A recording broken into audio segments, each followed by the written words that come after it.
ONG Batelma, des actualités uniques, dynamiques et renversantes dans le journal TV. De beaux projets pour des budgets serrés. Batimax, le partenaire des bons plans. Batimax, la qualité au meilleur prix. Lulchanao ni fampalalam-baovao. Réalisez votre rêve d'étudier en France avec PEF. PEF manoltra ho anao ny fampalalam-baovao. Parcours études en France, Cap 3000 Anjar. INA, plus raffiné que jamais. ITA, huilerie industrielle de Tamata, hisatra amin'ny telo sy roa arivo. Lulchanao ny fampalalam-baovao.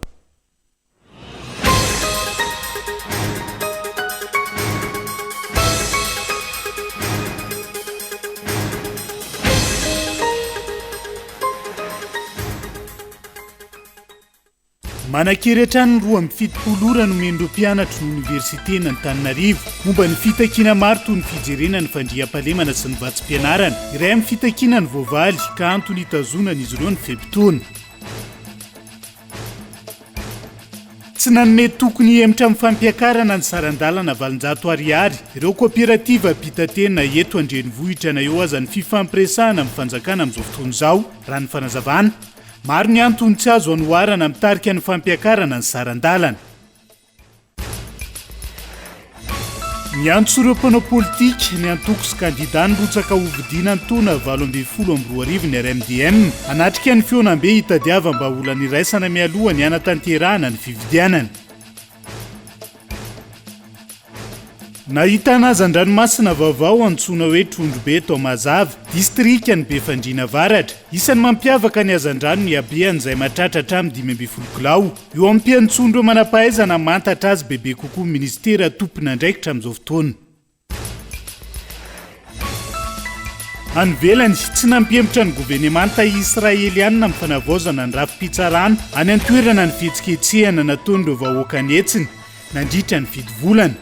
Ny fanavaozan-drafitra izay lany teny anivo ny anteny miram-pirenena tany an-toerana omaly ny antsiprian'izay.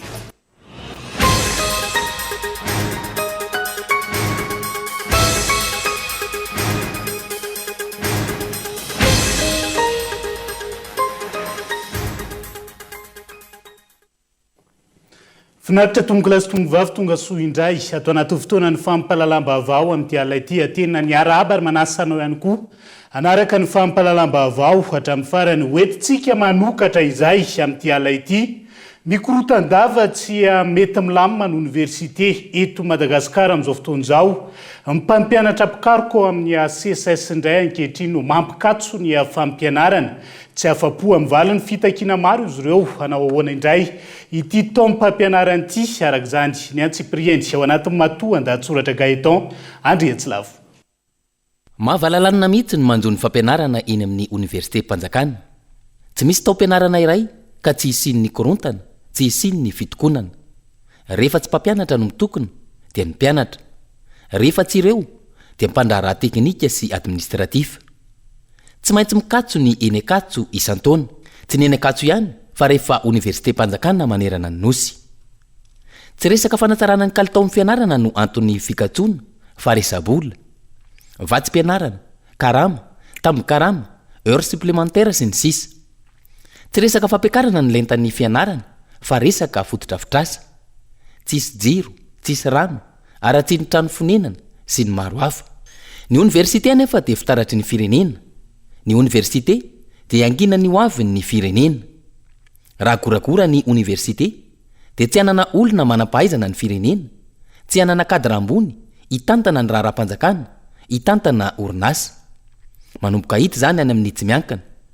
Vahiny na malagasy ny anatra tany andafy avokoa ny kadra ambony mpitantana orinasa tsy miankana eto amintsika. Dia io fa ho vahiny ihany koa no mety hitantana ny jirama tahaka ny Madagascar Airlines izay vahiny ny tale generaly. Raha mitoy izao fitotonga ny fampianarana eny amin'ny oniversite izao dia piasa madinika botom-bazaha sisa ny malagasy.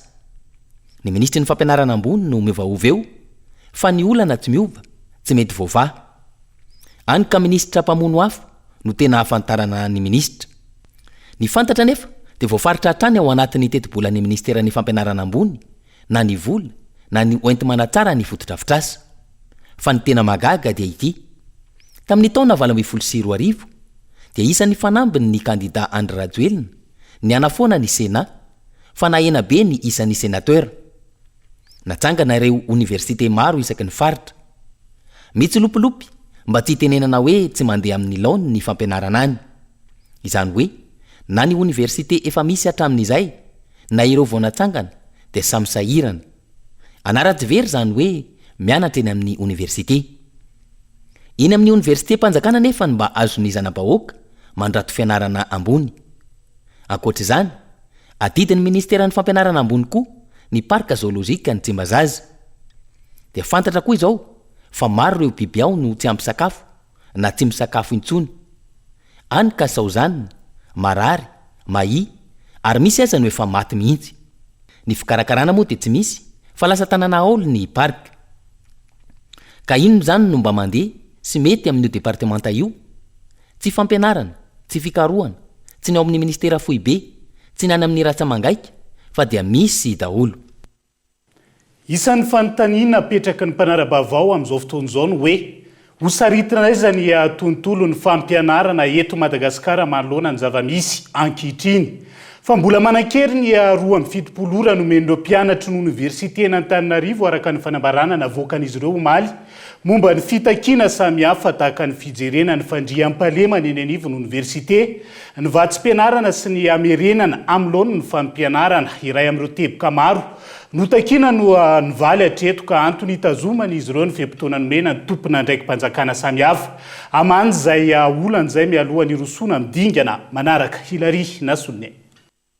Mbola mitanany 2.7 ora nomen'ireo tompona ndraikitra mahana ny olana ireo mpianatra ny université n'Antananarivo iray tamin'ireo teboka maro nangatahana no nivaly hatreto izay ny fandoavana ny vatsim-pianarana araka ny tetiandro navoaka ny ministera taoriany ny fanambaran'izy ireo antony hitanana io fehimpotoana io raha ny fanazavana. Efa nisy ny fanambarana taratasy izay nataonay omaly ary tsy azo dina tsy hita zany ezaka izay ataon'ny ministera zany hoe ny arivan'iny izy dia namoaka ny calendrier resaka bourse. Izay moa zany hatreto dia mangataka zany mba hisiany fifampiresana, fifanantonana tsana eo anivon'ireo mpitarika ny ICSS sy ny ministera fampianarana ambony. Misy mampianatra dia misy ny tsy mampianatra dia mbola mianjy aloha isika izao satria mbola anatin'ny fifanantonana tanteraka izy ireo. Izay indrindra ny antony ivoriana anjoany zany mba nitadiavana marimaritra iraisana izany hoe fa eo andalam-pamanana izany zany ny anivon'ny ministera zany hoe anatinany fazona négociation tanteraka ka tsy mbola misy afaka ambara.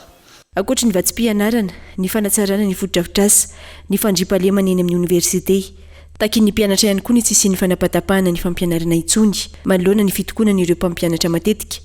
Ny CSS izay nanambara raha iverenana fa noho ny université maty hatramin'ny rahampitso mandra-pisian'ny vahaolana tolotry ny tompona andraikitra.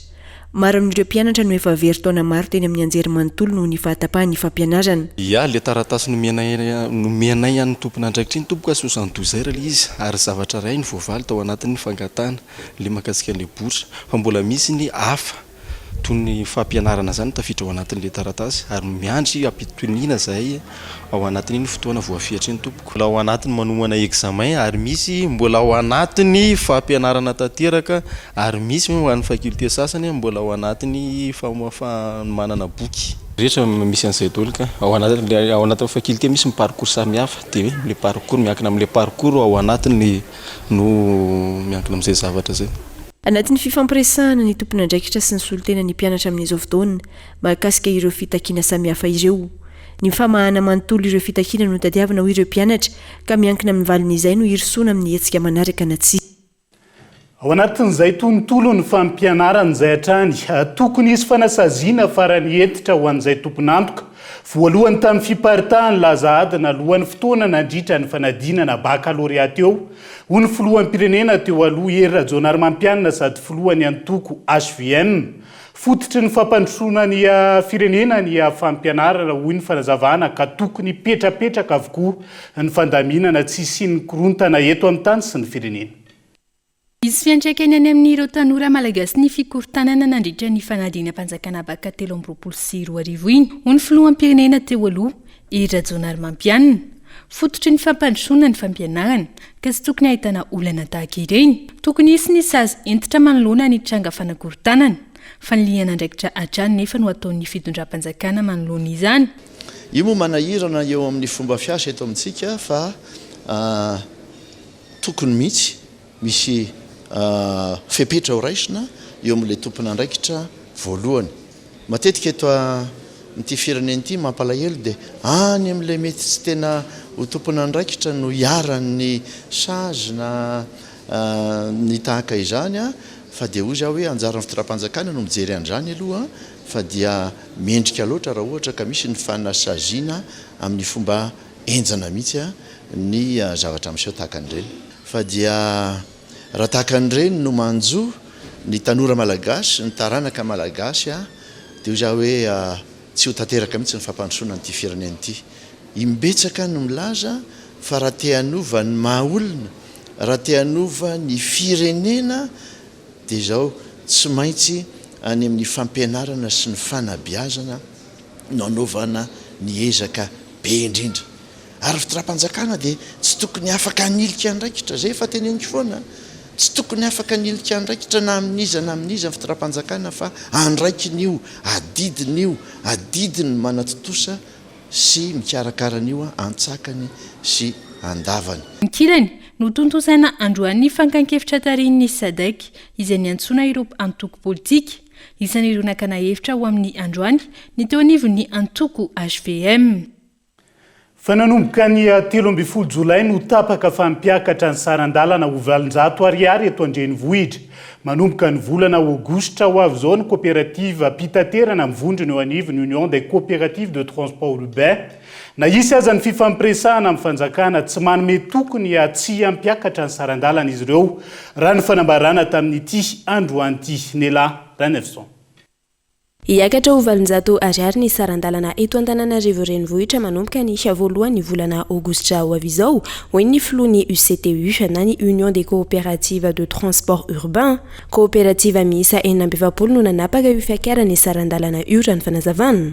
Dia zao ahitso iaho no ny antony vesatra mianjady amin'ny mpitatitra rehetra amin'ny lafiny maro izay hoe indrindra ny inflation quotidienne, ny acte administratif rehetrarehetra sy ny sondrobidin'ny fiainana ray manontolo eo amin'ny akapobean'ny piesy. Ary singaniko manokana le hoe acte administratif rahantsika malala fa amin'ny mahakapobeany hoe miamivatana ny sécurité de passager ny sécurité routière, zay moa no ilaina ny visite technique dia miakatra meo pampana.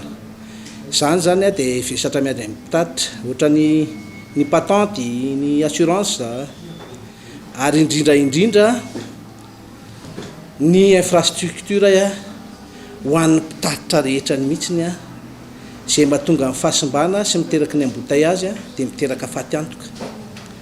Efa tapaka tao anivon'ny fivorimbe ny mpitatitra ny fiakaran'ny sarandalana raha ny fanazavana. Tsisy mitsipaka ny fifampiresahana amin'ny tompona andraikitra isan-tsokajiny izy ireo saingy tsy manome toky amin'ny tsy hiakaran'ny sarandalana. Ny fampiresahana nge tsy midika hoe hiempotra zay na tsy hiempotra fa raha mamaly ny tolotry ny takin'ny mpitatitra izy. Ka le takinareo mihitsy hoe inona? Reo vesatra be tabe reo acte administratif ray lalana simba ny assurance fiainana midangana be. Fa raha misy négociation ve zany atao ny fanjakana manoloana zany dia mety tsy anta manomboka premier ou le mbola reste à savoir zany na le négociation atao convenir ampitatitra ve. Zay ivona ny 7 Jona 2024 no efa nanao fanambarana hampiakatra ny sarandalana ho arivo ariary ny mpitantitra mikambana eo anivon'ny UCTU saingy noferana ho 100 ariary izany.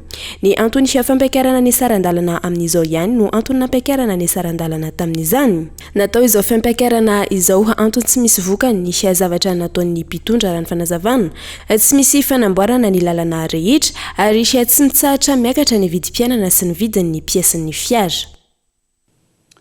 mafy zany anefa sarandala ny taxi be valonjato ariary zany ho ny faneho-kevitry ny olo-pirenena teto andrenivohitra tamin'ity androan'ity manoloana izay fampiakarana sarandalan'izay tokony hifanaraka amin'ny tolotra ihany koa ankilany sarandalana ho ny mpiaro ny zomimpanjifa tamin'ity androan'ity ny fomba fiasan'ny taxi be eto andrenivohitra izay mbola tsy mafapony maro raha ny fanadiadiana natao tamin'ity androan'ity.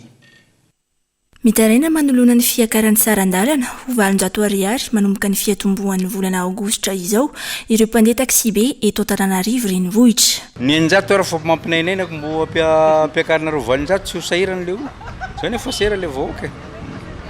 Raha ny eritreritra manokana tokony hoe aiza ny mbola itsy kokoa amin'izao. Sarotsy balo ny zavatra tokony ahitsy madamo fa sarotsy tena sarotsy ny tena zany. Za aloha tsy momba mihitsy an'ilay hoe fiakaran'ny ho valonjato ariary fa manana vahaolana amin'ny fanjakana androany io tokony ho voavaha tsy tokony hoe miandry ela be zany satria efa be da be ny zavatra fitakiana roa fa ny zavatra tokony ataon'ny fanjakana dia mamahany io zao dia zao mba tsy hisy explosion sociale eto amintsika. Zay raha tsy mila raha mandrika eto amin'ny tanàna tsy mila vahoaka atao sorona koa zahay fa vao androany dia androany io rehefa mivaha io rehefa misakafo ny olona rehefa misy asa ho an'ny olona milamina io. Ho an'ny mpiaro ny zonimpanjifa tokony hifanaraka ny tolotra omena ny mpandeha sy ny sarandalana tolotra izay hatramin'ny androany tsy mahafapony maro raha tsy ilaza afa-tsy ny fihodinana an-dalana fihodian'ny fiaraloha fanajan'ny mpandeha sy ny maro hafa. Nandeha noditra ny sarandalana ianao hitantsika fa ny mpanjifa amin'izao dia tena efa sahirana satria tsy mihoatra mihitsy amin'ny atao hoe fahafahambidy nisy tokantrano tsirairay amin'izao fotoana izao ny tokony karan'izany sarandalana izany satria nahoana na mpiasa mpanjakana ianao na mpiasa privé ianao tsy matoditra ny farany volana ny karamanao karaha hoe andeha ho lany ofatrano aho hoe ho lany jiramazy efa mampitaintaina sy mampatezitra amin'izao fotoana izao aho hoe ho lany sakafo aho hoe mioapapana konty ny fore zay eritreretin'ny CTU toy hoe tsy ekena satria lasa fanaraotana be fahakany ifamona toerana eto raha malagasy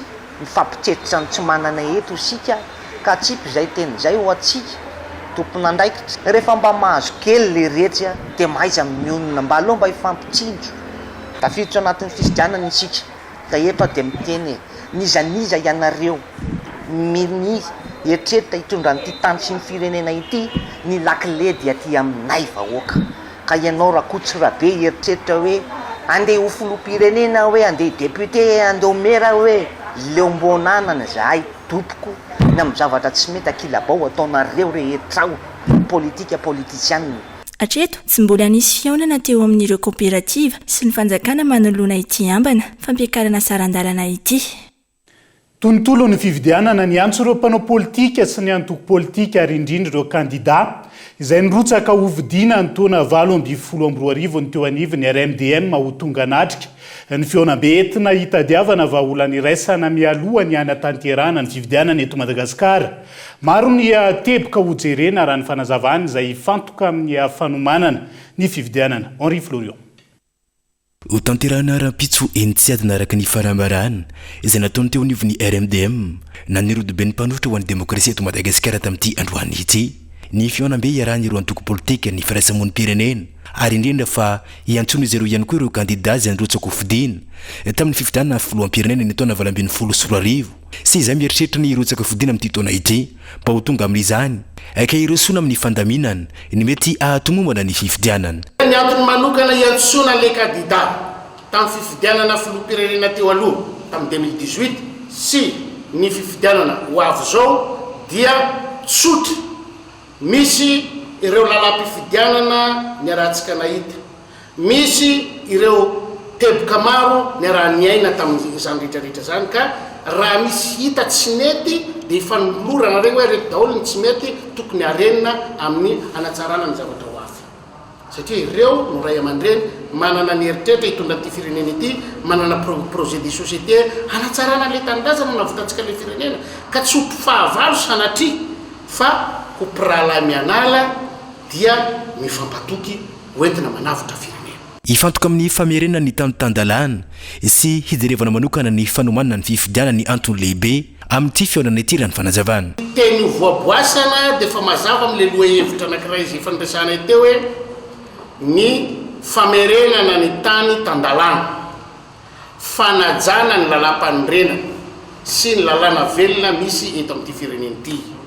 Ny faharoa izahay tamin'ny voalohany dia nanome toky fa ho atsangana n'ilay komity ny fanavotam-pirenena dia amin'io fotoana io no hitondrana an'izany sy ampinehoana azany rafitra ny komity ny fanavotam-pirenena zany rapitso zay atsona ny rehetra na ny syndicat na ny société civile na ny mpandraraha na rehefa manana andraikitra amin'ny raram-pifidianana sy fanavotana an'ity firenena ity dia atsona avokoa satria fanakonatsika ny fanavotantsika taminasantsika ity. raha ny fantatra hisy ny fenkevitra avoaka aoriany ny fiaonana rapitso ity ary tolotra ero an-tanatotra maro samihafa izay voakasika izany. Dia izay ihany koa no hoentintsika amin'ny sendra vetivety ao anaty doka fohy ny fahitana karazana trony vaovao any amin'ny distrika ny Befandriana Avaratra. Ny trangam-piarahamonina mahakasika ny fahitana nofo mangatsiaka na vehivavy ray tsy ny akanjo intsony tany taolany aro hampahany amin'ny vaovao misongadina sy fanadihadiana. Mbola hoentina aminao rehefa avy eo mandrapitafa vetivety ary.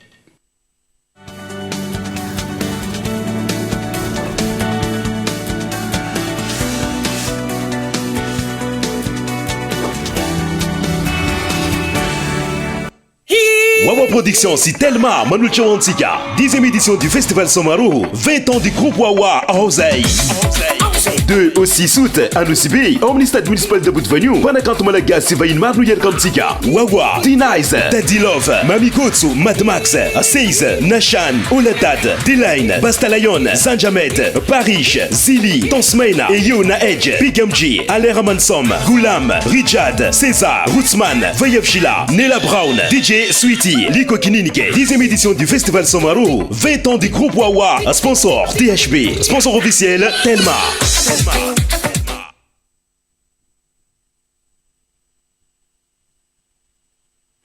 Ina dia vita amin'ny soja voafantiny mba hampatsiro ireo karazan-tsakafo karakarainao. Ny menaka Ina dia ahitana oméga 3 sy oméga 6 ary ara-pahasalamana no ny otrikaina entin'ny soja. Ina ilay menaka manome tsirony nandronao isanandro.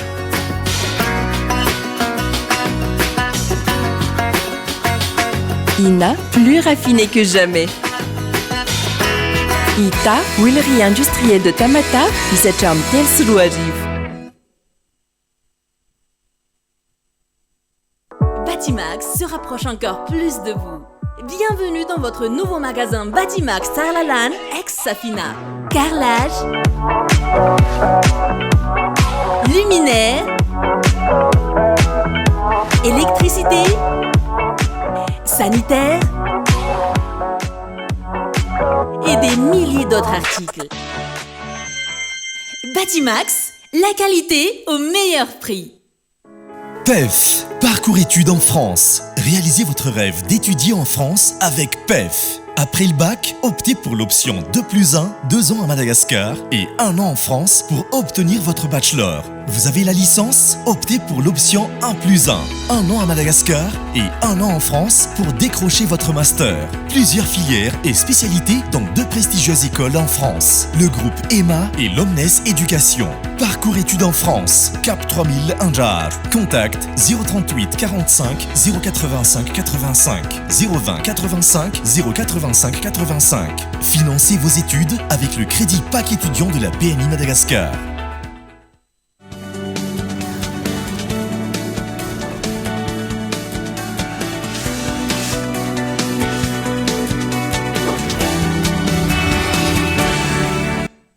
Tapany faharoa amin'ny fampahalalam-baovao amin'ny fiteny malagasy amin'ity alety atena trany ny arahaba ho antsika rehetra. Mbola miara-dalina aminay amin'izao oro izao isantarantsika ny tapany faharoa amin'ny fampahalalam-baovao. Ilaina ny fandraisana anjara ireo diaspora na zanaka ampelezana malagasy maneran'izao tontolo izao.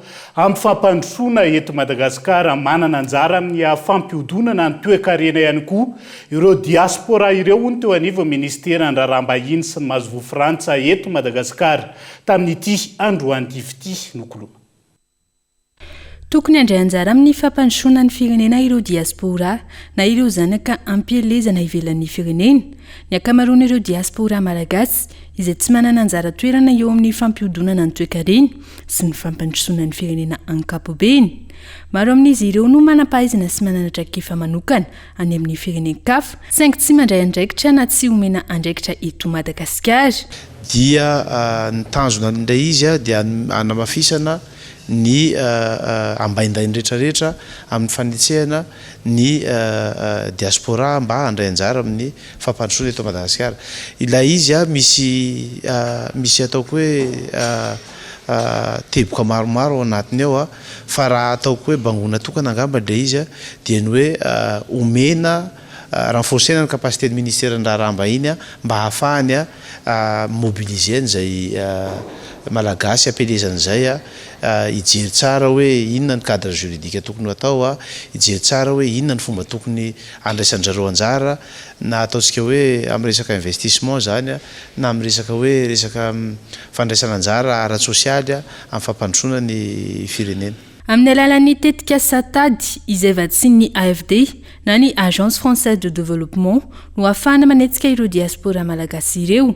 Zava-dehibe nisy ny tetika saranambarany masoivon'ny Frantsa miasa sy monina eto Madagasikara mandritra ny efataona fa matsimbola mitentina fito tapitrisa euro any fanjakana malagasy no ahafahana manetsika ireo diaspora ireo. Et pendant bien longtemps efatra amin'ny ela tsy mbola nananjoa amin'izany ireo diaspora malagasy tapakaraka izany fa ampiakarina ny leta teknika ity tetiasa ity eo amin'ireo tompon'andraikitra ara-politika samihafa sy eo anivon'ny ministera ny raharaham-bahiny. Tanjona roa lehibe no fantarina mandritra ny tetikasa. Voalohany ny ahafahana mamaritra ireo diaspora malagasy manerana izao tontolo izao tsy ny ao frantsa ihany izany toy ny ahoana eo amin'ny lafiny demografika ny taona mety anahoana ny fiainan'izy ireo any amin'ny firenena izay mandray azy ary ahoana ny fifandraisany amin'ny firenena ny haviny misy elanelany samy mifandray tsara. Mino aho fa ity tetikasa ity dia mamaritra sy mampiseho ny fifandraisan'i Madagasikara sy la Frantsa ary ihany koa ny fanomanana ny fifandraisana ho avy na izany ara-toe-karena na ara-tsosialy na amin'ny maha-olombelona. Zava-dehibe araka izany ity tetikasa ity aminay. Nanomboka androany tetsy amin'ny ministera ny raharaham-bahiny araka izany fampahafantarana ny tetikasa tady. Ankilan'izay eo andalam-pikarakarana ny pitsopitso mikasika ny fandraisana anjaran'ireo diaspora malagasy amin'ny fifidianana amin'ity taona ity ny eo anivon'ny ministera ny raharaham-bahiny sy ny seni amin'izao raha nanontany ny mpanao gazety. Fampandraisana anjaran'ireo diaspora izay efa nambaran'ny mpitondra hatramin'ny taona lasa saingy tsy hita ny tohany mandrakandroany ary asa na ho tratra amin'izao volana vitsy melohan'ny fifidianana izao na ho tahaka ireo fampanantenana maro natao hatramin'izay.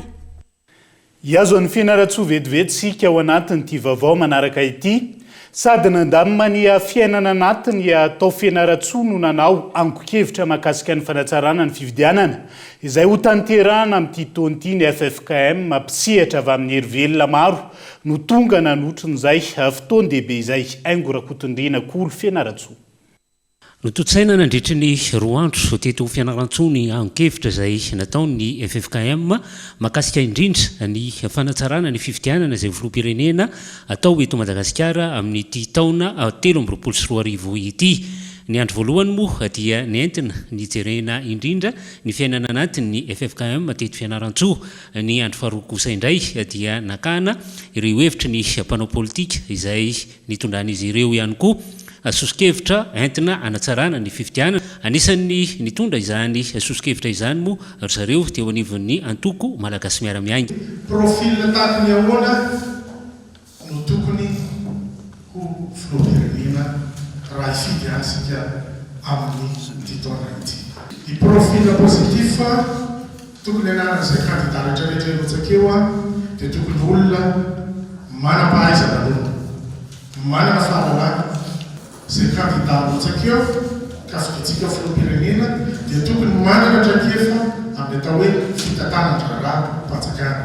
Fahatelo, olona matotra manam-panahy ka tsindrina manokana hoe afaka miara-miasa amin'ny olona rehetra.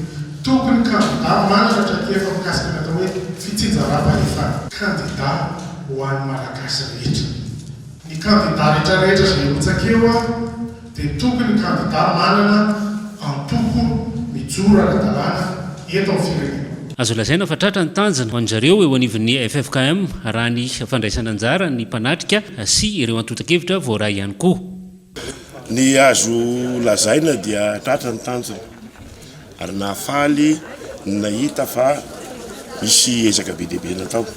Tamin'ny fotoana voalohany dia nandinika ny tokantranony FFKM satria ango-kevitra no alaina zay ny dingana voalohany manangona ny hevitra ireo politika amin'ireo sosikevitra maro samihafa fa mahana ny olana misy eto amin'ny tany sy ny fanjakana indrindra raha politika sosialy sy ekonomika nahazo hevitra be dehibe zahay ka dia zay no azo amidinana azy tratra ny tanjona hoentina ny hevitra fa amin'ny 29-30-31 indray any Antananarivo manao conférence nationale andro vao misy ady hevitra zay ny azo amidinana ny fionana mifaritany FFKM mateto fianarana. Na zaina zany efa mbola fanontaniana miverimberina taony hoe tena izy tokoa ve ny fifidianana ary fifidianana toinona ny mety isy eto Madagasikara ary ho hita taratra amin'izao fifidianana ho totsaina izao tokoa ve ny fifidianana madio sy mangarahara ary ho eken'ny rehetra.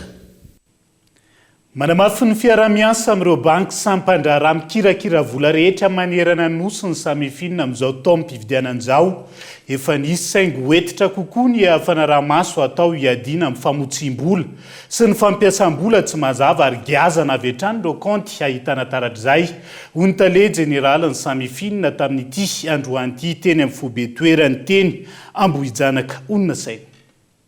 Nomena toromarika manokana ireo banky sy orinasa mpampidiram-bola madinika sy salatsalany. Ireo sampandraraha mikirakira vola ny teo anivon'ny sampandraraha malagasy hiadiana amin'ny famotsim-bola na ny samifinina.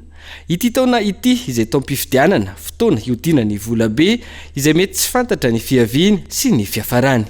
Zay dia nanome toromarika ny banky sy ny institution financière rehetra anatombo ny vigilance zany. Raha vao mahita izy vola mampiahana azy antaniny le olona napiditra an'le vola na mampiasa an'le vola ka tsy maharesy lahatra ny banky ny valiteny dia alefa ny banky aty amin'ny samifinina ny déclaration d'opération suspecte dia ny samifinina kosa amin'izay fotoana izay manao ny analyse financière rehetra. Zay zany ny zavatra napetraka ny fepetra dia hoe vigilant kokoa nareo banky sy ny institution financière mandritra n'ity fifidianana ity raha vao misy vola tsy manaraka ny lalàna eto Madagasikara hitanareo any dia tokony déclarena aty amin'ny samifinina ahafahana manao ny fanadihadiana. Ohatra koa ngeza loatra tampoka le tsy mahazatra hatramin'izay ohatra 2 millions d'ariary isaky ny tapabolana tampotampoka eo misy 1 milliard d'ariary rehefa tsy maharesy lahatra azy ny fanazavana sy ny antota taratasy omen'le olona dia déclarena aty amin'ny samifinina. Samifinina amin'izay manadiady inona marina io dia raha vao tsy ara-dalàna io mazava ho azy alefa ny samifinina eny amin'ny pôle anticorruption na alefa eny amin'ny direction générale ny impôt raha ohatra ka resaka impôt sy ny sisa sy ny sisa. Raha ny fanazavana hatrany aorian'ny fanairana sy fandefasan'ny banky ireo kaonty sy antota taratasy mampanahy any amin'ny samifinina manokatra fanadihadiana ity farany ary giazana avy hatrany ny kaonty araky ny voarakitry ny lalàna. Mifanindran-dalana amin'io ny fandefasana ny toy ny fanadihadiana eny anivon'ny pôle anticorruption ka ny PAC indray no manamafy ny fanagiazana ny kaonty efa nataon'ny samifinina. Momba izay ady amin'ny famotsim-bola sy famatsim-bola ny asa fampirorona izay tonga eto Madagasikara ny teknisianina manampaizana kenianina mizara ny traikefa sy mampiofana ireo tompon'andraikitra malagasy. Satria tsika fantatra marina fa tsy misy asa fampirorona eto Madagasikara fa raha ny zavatra fantatra dia rehefa misy ny fanamarinam-baovao eny amin'ny seranam-piaramanidina miara-miasa amin'ny Interpol ka raha vao olona efa tadiavina any ivelany le izy dia ny ankamaroan'ireo olona avy nanao terrorisme na olona terroriste misy mandalo eto amintsika le olona ka raha mandalo eto ny olona dikan'izany mandalo eto koa ny famatsim-bola indray fampirorona dia hanampy antsika hoe ahita tsara hoe aiza marina le riska sy le irika andalovan'izany eto Madagasikara no anton'izao fiofanan'izao. Kena miatrika terrorisme matanjaka be ary raha ty Afrika anisan'ny tena manana traikefa izy amin'ny ady amin'ny famatsim-bola ny fampirorona io satria raha vao io koa no tsy hita tsara ratsy ny paikadintsika dia lasa Madagasikara tonga amin'le fomba fiteny hoe plaque tournante mety ataon'ny terroriste fandalovana na fampiofanana ny terroriste eto amintsika dia zay natonga antsika hoe mba tsy hitrangana izay dia maka ny traikefa ny zareo avy any Kenya atsika. nanomboka andreo ny fampiofanan'ireo tompon'andraikitra malagasy nahitana ny teo anivon'ny samifine ministerany fitsarana ministerany toekarena sy ny fitantanam-boly banky foibeny Madagasikara Bionco sy ireo sampandrara isan'ny tokony miankina sy tsy miankina amin'ny fanjakana miady amin'izay kolokolo sy famitsim-bola izay niarahana tamin'ny manampahaizana keniana no totosaina teny Ambojanaka foibe toerany samifine. Lafim-baovao hafa nivoaka ny antso androliana isahana ny andraikitra Matale Général en fonds souverain. Appel d'offre international no nataon'ny fanjakana endrika izany araka ny fampitam-baovao voaray. Tsy ahivana mbola tsy mazava amin'ny herivelona maro toy ny eo anivon'ny CCOC ny antony nananganana azy ity sy ny ampiasana ilay fonds souverain. Izao zava-misy izao izay fihazakazahana makany amin'ny tsy laharam-pamena hoy ny mpanarabavao. Ny fanjakana izay efa miaina amin'ny olana arabola ankehitriny ankoatr'izay. Ireo orinasa mpanjakana vitsy izay mbola misy vola mihodina indray no mety akana vola ampihodonan'izay fonds souverain izay raha ny fanazavana. Fanahitana hazan-dranomamy vaovao antsoina hoe Trondrobe tany amin'ny tanàna Mazava, distrikany Befandriana Avaratra, faritra Sofia. Isan'ny mampiavaka ity hazan-drano ity ny lanjany izay mahatratra hatrany amin'ny 5 kilao.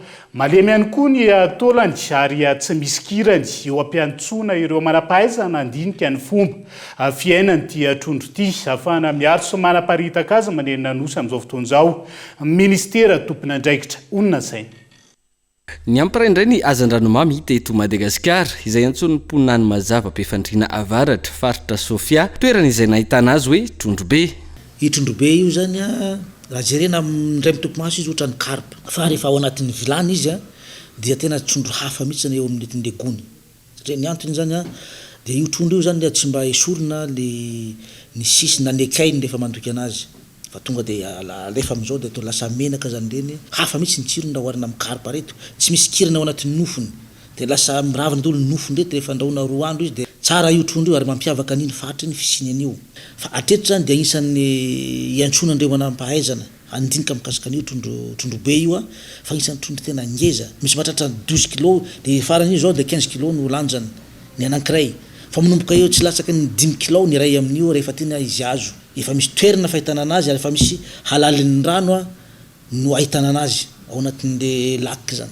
Miara-miasa amin'ireo manampahaizana teknisiana malagasy sy vahiny amin'izao ny ministera mandinika ny fiampianany ity hazan-dranomamy vaovao ity mifanindran-dalana amin'izay ny fomba fiarovana azy sy ny fahafahana manaparitaka azy amin'ireo fikambanana mpanjono ara-dalàna manerana nosy. I Madagasikara izay manana karazana hazan-dranomamy maro tsy fahita manerana izao tontolo izao izay arovana ankehitriny. Ny zava-dehibe zany zao dia fahafantsika mivaloriser ny zavatra ohatran'ireny mampiavaka ny Madagasikara satria efa maro zao ny trondro zay tsy misy efa tsy eto Madagasikara zao eo an-dranomamy dia efa tsy latsaka ny 4 sy 7 zao no karazana trondro hitantsika fa tsy mampiavaka Madagasikara zany hoe endémique tsy misy efa tsy eto Madagasikara dia amin'iny faritra Sofiane zao dia ahitana maromaro ao amin'ny faritra ny Sava zao zany fa misy mpiantsehitra anankiray zao dia manao collection mihitsy izy ao Andapa zay manana karazan'ireo trondro rehetrarehetra io dia tahirizina ao aminy ao efa nangatana fiaramiasa io olo io zany mba ahafahana manaparitaka an'io ho an'ny faritra rehetrarehetra fa mila fikarohana le izy satria raha zany hiditra amin'ny fiompiana zany dia mila fikarohana ka zay no iantsona reo mpanao mpisehatra rehetrarehetra na ny mpikaroka io na ny mpiompy-trondro mba hanao andrana amin'ireny ny trondro endémique reny fa reny mampiavaka atsika eto Madagasikara. Isan'ireo karazana hazan-dranomamy tsy fahita manerana izao tontolo izao ananan'i Madagasikara ny Betody, Katry, Marakely sy ny maro hafa. Hatramin'ny androany tsy mbola nisy ny fahazahon-dalana navoakan'ny ministera ahafahana manondra ireo karazana hazan-dranomamy ireo raha ny fampitam-baovao voaray. Zay zany vao tena tanteraka ilay hira hoe misy trondro ny vaovao nefa ny Befandriana Avaratra no hitoerany amin'izao fotoana izao fa tokony asiana fanitsiny ireo lalàna maro eto amintsika ahafahana mitondra fampandrosoana hoy ny fanambarany VTMM na ny vahaolana tokana maharitra sy maika voakasika ny fanavaozana lalam-pandrenana, lalam-pividianana sy ny ZES sy ny maro hafa. Henri Florion. Efa saika tsy mifanaraka amin'ny zava-misy eto amin'ny tany sy ny firenena intsony ireo lalàna mbola ampiasatsika amin'izao fotoana izao raha ny fanambarana navoaka ny VTMM na ny vahaolana tokana maharitra ary maika namaran'izy ireo fa isan'ny tokony hokiteny amin'izany ny mahakasika ny lalam-panorenana, ny lalam-pifidianana, ny momba ny ACFM, ny LIGM ary ny mahakasika ny ZES. Ametraka komisiona manokana izy ireo hijery akaiky ny tokony anovana ireo lalàna ireo araka ny fantatra izay vonona ny manipahaizana maro samihafa tokony hokotena ny lalam-panorenana raha ny fanazavana misy atao hoe misy tovana na anexa tokony hojerevana zany amin'io lalam-pandrenana io tokony hojerevana nefa ao anatin'izay tsy maintsy tsika manovana io zay ny tena fahindrina tsara indrindra raha tia hijery zavatra tsara sy lavitra tsika ho an'ity Madagasikara ty dia ny fijerevana lalam-pandrenana isaky ny andininy sy ny mety ho fiantraikany amin'ny taona ataontsika mba mijery fotoana maharitra mba 20 taona 30 taona farafahakeliny mba jerevana io tsy maninona mora 10 taona mihitsy ary zavatra tokony ohatry zany nanaovana vision na jery lavitra mikasika na toy lalam-pandrenana ny tokony ho izy fa tsy hoe mandeha lalam-pandrenana dia tao ampiasana indray mandeha ho an'ny filoham-pirenena dia misy olana dia miverina foana dia tonga amin'ilay hoe crise cyclique tsika na le crise miverimerina eto amin'ny firenena dia manimba antsika foana zavatra toy izany dia rariny sitsiny zany io raha mivondrona ny tena manam-pahaizana manana fijery lavitra mikasika ny lalam-pandrenana aloha fa tsy zay tian'le olona hoe namanamako sy tsy zay le izy fa sokafo mihitsy le olona hijery lalam-pandrenana reny lalàna ny fampihavana-pirenena ireny tena ilainy ireny ahoana ny tokony hanatsarana an'ireny dia raha misy ny tsy mety aloha dia atsara alo izy dia ataovy koa mijery lavitra amin'ny aoriana koa na mafisiny antoko politika ihany koa fa tsy tomomba naraka ny tokony ho izy ny lalàna ahafahana miatrika ny fifidianana ka tokony hojerena izany mba hipitrahan'ny fifidianana madio sy mangarahara ary ekin'ny rehetra betsaka ny zavatra mbola tokony horesahana miodidina n'ilay fifidianana zay tsika vao tokony roso amin'ilay fifidianana inona no tiako resahana ohatra hatramin'izao ny tsika nazany lalàna ny feny fifidianana ny hoe code électoral zany ary tsy mbola ananantsika koa fa loi électoral no misy eto amintsika na tiana nefa na tsy tiana hanakorontana atsika foana zay le hoe isaky ny hoavy ny fifidianana zay tsika vo ikitikitika sy hanamboamboatra indray nio loi électoral io dia lasa se mety amin'ny mpitondra fanjakana eo atoerana no ataona tsy mety zay zavatra fa zay mametraka foana hoe maninona moa tsika manana ny lalàna mifeny fifamivozana manana ny lalàna makasika ny ranomasina makasika ny fahasalamana makasika ny fampianarana maninona isika no tsy afaka metraka adihevitra mba hahafahantsika manana lalàna mifeny fifidianana ny hoe code électoral mba tsy ho kitikitihana isaky ny misy fifidianana tokony hojerena manokana ihany koa raha ny fanazavana ny lalàna makasika ny ZES mba tsy isian'ny olana momba ny fanana tany intsony eto amintsika indrindra fa ny fanomezana tany ho an'ny vahiny trangam-piarahamonina vatana mangatsika na vehivavy ray tokony ho 30 taona no hitany afokon'olona vao maraina tao amin'ny fokotany Amboanato commune Dolaniaro teo amoron-dalana no nahitana azy ary tsy miakanjo ireo nanatry maso tsy nisy ratra tamin'ny vatany ary tsy fantatra mazava ny antony tarika izao fahafatesana izao hoy ny se fokotany raha ny tombatombana teny an-toerana mety ho nisy nanolana ity vehivavy ity na ihany koa maty ny anoanana efa nalain'ny fianakaviana ny vatana mangatsika ny ariandrasana ny toy ny raharaha amin'izao fotoan'izao andao rahantsika ny fanampanazavana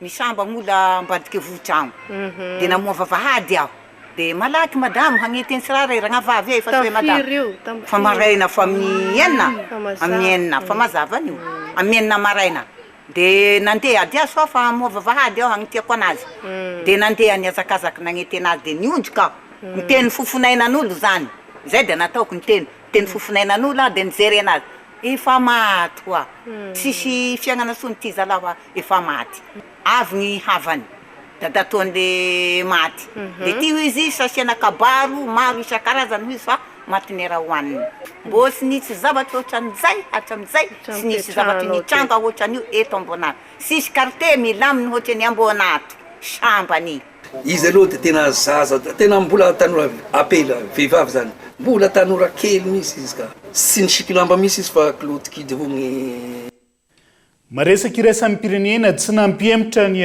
gouvernemanta israeliana amin'ny fanavaozana ny rafi-pitsarana any an-toerana ny fihetsiketsehana nataon'ireo vahoaka netsiny nandritra ny fidivolana izay amin'ny fanavaozan-drafitra izay lany teny anivo ny anteny mera-pirenena tany an-toerana omaly nidina an-dalambe naneo ny atezerany saika manerana ny Israely omaly alina ny teratany israeliana amanitsiny maro manoloana ny fandaniny ny gouvernemanta israeliana tariny prime ministre Benjamin Netanyahu ilay fanavaozana ny rafi-pitsarana ao Israely ity fanavaozan-drafitra ny fitsarana ity izay tsy aivina fa mametra ny fahefan'ny fitsarana mpanatanteraka manafoana ny fanapahan-kevitra raisin'ny gouvernemanta tonga nanaparitaka ireo mpanao fihetsiketsehana ankerisetra ankilany ny mpitandro filaminana tany an-toerana nandritra izany mpanao fihetsiketsehana misy 20 no voasamby ty nimpitany filaminana israelianina raha nitatitra navoakan'izy ireo fisamborana tsy manara-dalàna no ny fampiasana herisetra toy ny daroka sy ny maro hafa tao Tel Aviv fiara-miisa 2 no nifaoka ireo mpanao fihetsiketsehana ny mpanandalana ireo olona misa 300 no naratra mafy vokatra izany noho izay fibahanandalana izay hatrany olona misa 9 hafa no voasambotra tao amin'ny tanàna atsimon'ny Israely itoy ary tsy hijanona ny etsika ho an'ireo mpanohitra ity fanavaozana ny rafi-pitsarana ao Israely ity raha tsy miemitra amin'ny fanapahan-kevitra noraisiny ny governemanta dia izay ihany koa no entina manakatona ny fampahalalam-baovao tamin'ity ala ity ankasitrahany ianao nanaraka izany hatramin'ny farany mandrapitafy ho amin'ny manaraka indray atoko lasy toko vavelo batoko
INA, plus raffiné que jamais. ITA, huilerie industrielle de Tamata, Isacham Telsuluariv. Vous a présenté Ni Vavao. Réalisez votre rêve d'étudier en France avec PEF. PEF nanolotra ho anao teo ny fampahalalam-baovao. Parcours études en France, Cap 3000 Anjar. De beaux projets pour des budgets serrés. Batimax, le partenaire des bons plans. Batimax, la qualité au meilleur prix. Vous a présenté Ni Vavao. 5G Batelma, des actualités uniques, dynamiques et renversantes dans le journal TV.